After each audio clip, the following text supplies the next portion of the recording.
राज्याच्या दिव्यांग कल्याण विभागाचे प्रमुख बच्चू कडू यांनी त्यांच्या पदाचा राजीनामा दिला आहे। त्यांचा हा निर्णय सरकारच्या निष्क्रियतेमुळे आणि दिव्यांगाच्या मागणीसाठी आंदोलन करण्याच्या तयारीमध्ये घेण्यात आला आहे। राज्याच्या दिव्यांग कल्याण विभागाचे प्रमुख बच्चू कडू यांनी तडकाफडकी आपला राजीनामा मुख्यमंत्र्यांना पाठवला आहे। त्यांचा आरोप आहे की राज्य सरकार दिव्यांगांच्या विविध मागण्यांवर गांभीर्याने विचार करत नाही। कडू यांनी स्पष्टपणे सांगितले की दिव्यांगांकरिता आपल्या आंदोलनाची तयारी सुरू आहे आणि त्यासाठी पदावर राहून कार्यवाही करता येत नाही। तसेच दिव्यांगांच्या अधिकारांसाठी आणि त्यांच्या मागण्यांसाठी त्यांनी विविध उपाययोजना सुचवल्या होत्या, मात्र त्यावर सरकारने योग्य प्रतिसाद दिला नाही।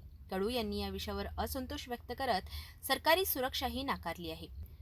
कडू यांनी दिव्यांग कल्याण विभाग प्रमुख पदाचा राजीनामा देत सरकारच्या निष्क्रियतेवर नाराजी व्यक्त केली आहे। बच्चू कडू यांचा राजीनामा आणि दिव्यांगांसाठी त्यांचा संघर्षासोबतच सरकारच्या निष्क्रियतेविषयी त्यांचा असंतोष हे खूप महत्त्वाचे विषय आहेत। यावर पुढे काय होतं हे पाहणे तितकेच महत्त्वाचे ठरणार आहेत।